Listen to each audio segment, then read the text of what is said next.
Morning student. Nervous system में हम cerebrum के फंक्शन के बारे में पढ़ रहे थे।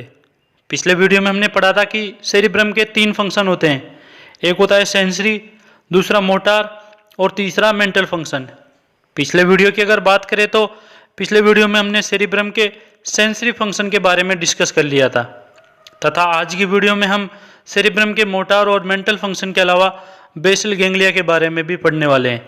तो सबसे पहले सेरिब्रम के मोटार फंक्शन के बारे में पढ़ेंगे। तो अगर बात करें सेरिब्रम के मोटार फंक्शन में, तो सबसे पहले हम सेरिब्रम के मोटार फंक्शन में प्राइमरी मोटार एरिया के बारे में डिस्कस करेंगे। प्राइमरी मोटार एरिया की अगर बात करें तो ये कहाँ पर प्रेजेंट होता है? It is present in the frontal lobe. ये कौन से लोब में प्रेजेंट होता है? ये फ्रंटल लोब में प्रेजेंट होता है। हमने सेरिब्रम के लोब्स पढ़े थे कि सेरिब्रम जो है वो 4 लोब्स में डिवाइड होता है। तो ये कौन से लोब में प्रेजेंट होगा? ये फ्रंटल लोब में प्रेजेंट होता है। अब अगर इसके फंक्शन की बात करें कि ये क्या कार्य करता है, तो it is responsible for movement of all the voluntary muscles. यानी कि ये जितनी भी वॉलेंट्री मसल्स होती है उनकी मूवमेंट के लिए रिस्पॉन्सिबल होता है, उनकी हेल्प कराता है। तो जितनी भी वॉलेंट्री मसल्स हैं उनकी मूवमेंट में कौन हेल्प करा रहा है? Primary motor area. Voluntary muscles की बात करें तो जितनी भी वो स्केलेटल मसल्स है वो वॉलेंट्री मसल्स होती है। अब स्केलेटल मसल्स कहाँ प्रेजेंट होती है? जो मसल्स बोन्स के साथ में जुड़ी हुई हैं, यानी कि जो मसल्स बोन के साथ अटैच है वो स्केलेटल मसल्स होती है। और उन स्केलेटल मसल्स की मूवमेंट के लिए कौन रिस्पॉन्सिबल है? Primary motor area. अगले पॉइंट की अगर बात करें, except the muscles use in speech, यानी कि जो मसल्स स्पीच में यूज होती है उन मसल्स को छोड़कर बाकी की जितनी भी वॉलेंट्री मसल्स है उनकी मूवमेंट के लिए प्राइमरी मोटार एरिया रिस्पॉन्सिबल होता है। अब बात करते हैं प्री मोटार एरिया की। तो प्री मोटार एरिया क्या कार्य करता है? It help the primary motor area, यानी कि जो प्राइमरी मोटार एरिया है ये उसकी हेल्प कराता है किसमें? Movement of voluntary muscles. Voluntary muscles की मूवमेंट में ये प्राइमरी मोटार एरिया की हेल्प कराता है। ये कार्य हुआ प्री मोटार एरिया का। अब बात करते हैं ब्रोकास्ट एरिया के बारे में। तो ब्रोकास्ट एरिया कहाँ पर प्रेजेंट होगा? ब्रोकास्ट एरिया प्रेजेंट होता है फ्रंटल लोब में। तो ब्रोकास्ट एरिया कहाँ पर प्रेजेंट हुआ?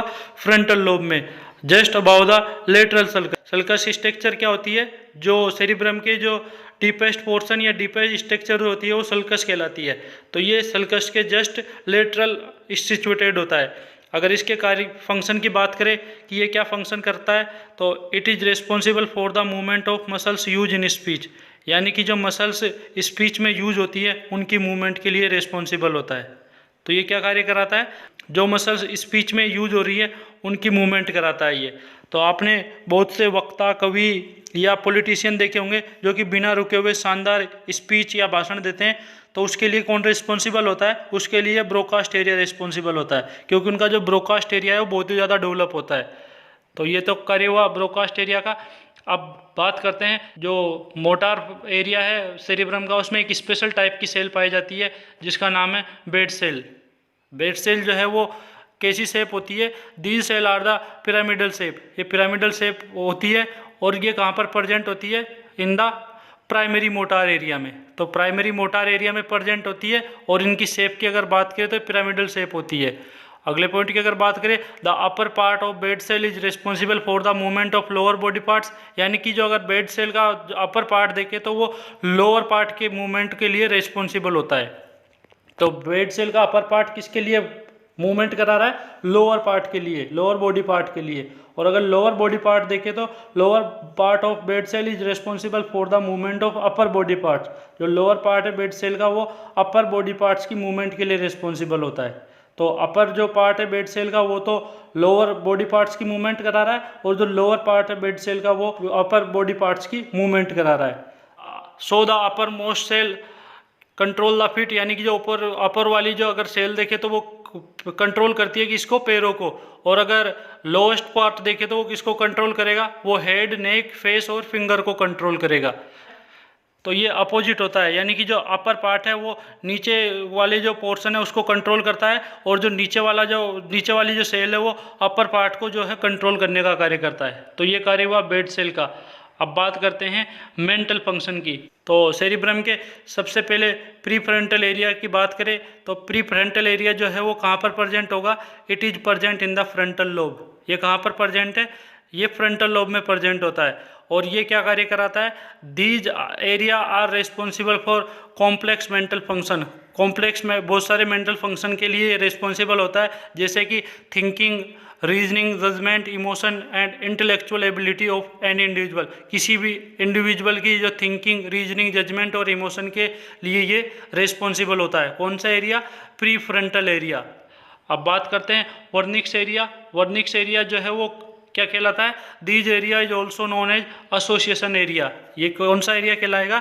ये एसोसिएशन एरिया भी कहलाता है। अगर बात करें कि ये कहाँ पर प्रेजेंट होता है, तो it is present in the temporal lobe. ये कहाँ पर प्रेजेंट होता है? ये टेम्पोरल लोब में प्रेजेंट होता है।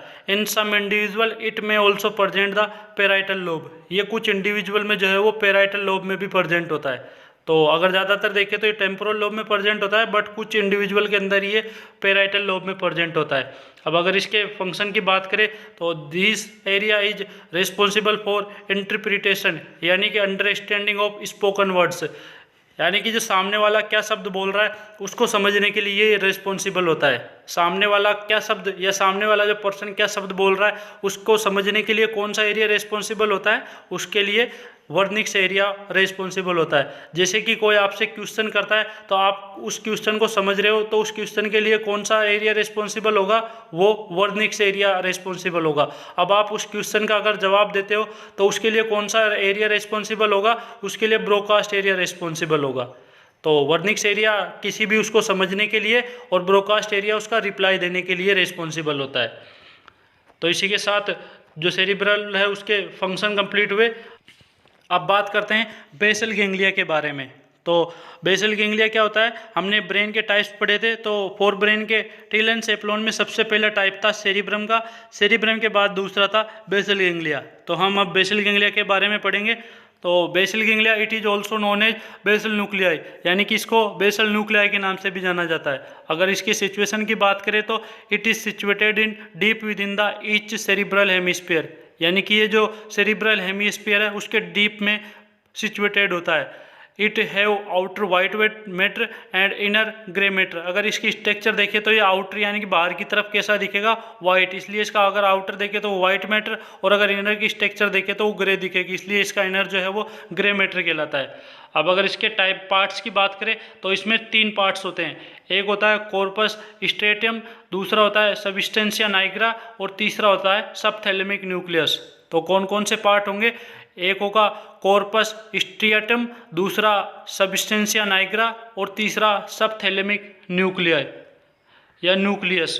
तो सबसे पहले हम कॉर्पस स्ट्रिएटम के बारे में पढ़ने वाले हैं। कॉर्पस स्ट्रिएटम क्या होता है? These part is responsible for coordinated all the body movement. जितनी भी बॉडी मूवमेंट होती है उसके लिए कोऑर्डिनेट का कार्य करता है। तो जितनी भी बॉडी मूवमेंट है उसके लिए कौन कोऑर्डिनेट करता है? कॉर्पस स्ट्रिएटम जो है उसके लिए रिस्पॉन्सिबल होता है। और अगर इसकी सिचुएशन की बात करें तो it situated just lateral to the thalamus. ये जो थैलेमस है उसके जस्ट लेटरल सिचुएटेड होता है। अगर पार्ट्स की बात करें तो कॉर्पस स्ट्रिएटम जो है वो 3 पार्ट्स में डिवाइड होता है। कौन कौन से में? एक होता है कोडेड न्यूक्लियस, दूसरा पोटामेन और तीसरा ग्लोबस पेलिडस। तो कौन से पार्ट में कॉर्पस स्ट्रिएटम जो है वो डिवाइड होता है? 3 पार्ट में। सबसे पहला कोडेड न्यूक्लियस, दूसरा पोटामेन और तीसरा ग्लोबस पेलिडस। अब बात करते हैं अगले पॉइंट की। तो ग्लोबस जो पेलिडस है वो रिस्पॉन्सिबल होता है इंक्रीज करने के लिए एसिटाइल कोलिन। तो ग्लोबस पेलिडस जो है वो एसिटाइल कोलिन जो है वो रिलीज या इंक्रीज कर देता है किसमें? पार्किंसन डिजीज में। तो पार्किंसन डिजीज में अगर एसिटाइल कोलिन का लेवल बढ़ रहा है तो उसके लिए रिस्पॉन्सिबल कौन होता है? ग्लोबस पेलिडस उसके लिए रिस्पॉन्सिबल होता है। तो अब बात करते हैं सबस्टेंशिया नाइग्रा के बारे में। तो सबस्टेंशिया नाइग्रा कहाँ पर प्रेजेंट होता है? It is located in the mid brain. ये कहाँ पर प्रेजेंट होगा? ये मिड ब्रेन पर प्रेजेंट होगा। और इसमें 2 पार्ट्स होते हैं। कौन कौन से? एक होता है पार्स कॉम्पैक्टम और दूसरा होता है पार्स रेटिकुलेटा। तो कौन कौन से पार्ट इसमें प्रेजेंट होंगे? ये 2 पार्ट्स में डिवाइड होता है। कौन कौन से में? एक होता है पार्स कॉम्पैक्टम और दूसरा होता है पार्स रेटिकुलेटा। अगर पार्स कॉम्पैक्टम की बात करें तो पार्स कॉम्पैक्टम से एक न्यूरोट्रांसमीटर रिलीज होगा जिसका नाम है डोपामिन। तो पार्स कॉम्पैक्टम से कौन निकल रहा है? डोपामिन। और पार्स रेटिकुलेटा से कौन निकल रहा है? इससे गाबा जो है वो रिलीज होता है। अगर सबस्टेंशिया नाइग्रा के अंदर कुछ डैमेज या डिफ़िकल्टी आती है तो उसके कारण कौन सी डिजीज़ हो सकती है? उसके कारण पार्किंसन डिजीज़ हो सकती है, क्योंकि पार्किंसन डिजीज़ में क्या होता है, डोपामिन का लेवल डिक्रीज हो जाता है। अब सबस्टेंशिया नाइग्रा के पार्स कॉम्पैक्टम से डोपामिन रिलीज हो रहा है। अब अगर सबस्टेंशिया नाइग्रा डैमेज हो गया तो डोपामिन भी जो का लेवल है वो डिक्रीज हो जाएगा। तो अगर डोपामिन का लेवल डिक्रीज हो जाएगा तो उस डोपामिन के लेवल के डिक्रीज के कारण एक डिजीज़ होती है तो जिसका नाम पार्किंसन डिजीज़ होता है। तो पार्किंसन डिजीज़ हो सकती है सबस्टेंशिया नाइग्रा के डैमेज होने के कारण। अब बात करते हैं सब थैलेमिक न्यूक्लियस के बारे में। तो अगर बात करें ये कहाँ पर प्रेजेंट होगा, it is located under the thalamus. ये थैलेमस के अंदर लोकेटेड होता है। और अगर इसके स्ट्रक्चर की बात करें तो ये बाइकॉन्वेक्स लेंस के शेप के जैसा होता है। तो ये कैसी शेप होगी इसकी, बाइकॉन्वेक्स जो लेंस होता है उसके जैसी शेप होती है सब थैलेमिक न्यूक्लियस की। तो ये इसके टाइप्स हुए। अब बात करते हैं बेसल गैंग्लिया के फंक्शन के बारे में। सबसे पहले अगर फंक्शन की बात करें तो it is responsible for initiation of coordinated body movement, यानी कि ये जो बॉडी की मूवमेंट है उसको कोऑर्डिनेट करता है। तो बॉडी मूवमेंट के लिए कौन रेस्पॉन्सिबल है? Basal ganglia. दूसरे अगर फंक्शन की बात करें तो basal ganglia prevent the unnecessary movement, यानी कि बॉडी में अननेसेसरी मूवमेंट को ये जो है प्रिवेंट करता है, बचाता है। तो बेसल गैंग्लिया क्या कर रहा है? बॉडी में अननेसेसरी मूवमेंट को प्रिवेंट कराता है। तीसरे अगर फंक्शन की बात करें तो it is responsible to control the autonomic voluntary activities, यानी कि जो अपने आप जो एक्टिविटीज़ होती है ये उनको कंट्रोल करने का कार्य करता है। कौन कौन सी एक्टिविटीज़? जैसे कि ब्लिंकिंग ऑफ आई हुआ, स्वेलोविंग ऑफ सलाइवा हुआ, या स्विंग ऑफ आर्म, या अगला देखें तो फेशियल एक्सप्रेशन ड्यूरिंग कन्वर्सेशन। तो इन एक्टिविटीज़ जो कि अपने आप होती है इनको ये जो बेसल गैंग्लिया है वो कंट्रोल करने का कार्य करता है। अगले अगर फंक्शन की बात करें तो it regulate the muscles tone, यानी कि ये मसल्स टोन को रेगुलेट करता है। कैसे? ये डिक्रीज करता है मसल्स टोन को। They actually decrease the muscles tone, यानी कि ये मसल्स टोन को डिक्रीज करने का कार्य करता है। अब अगर लास्ट पॉइंट देखें तो Parkinson disease is the disorder of basal ganglia, यानी कि जो पार्किंसन डिजीज है वो किसका डिसऑर्डर है? बेसल गैंग्लिया का। क्योंकि पार्किंसन डिजीज में क्या होता है, डोपामिन का लेवल डिक्रीज हो जाता है। अब उस डोपामिन का सिक्रेशन कौन करता है? वो बेसल गैंग्लिया का सबस्टेंशिया नाइग्रा जो पार्ट होता है वो डोपामिन का सिक्रेशन करता है। तो बेसल गैंग्लिया का डैमेज है या सबस्टेंशिया नाइग्रा डैमेज है तो डोपामिन का लेवल डिक्रीज हो जाएगा, और डोपामिन के लेवल को डिक्रीज होना ही पार्किंसन डिजीज कहा जाता है। तो इसी के साथ आपका बेसल गैंग्लिया कंप्लीट हुआ। Thank you student.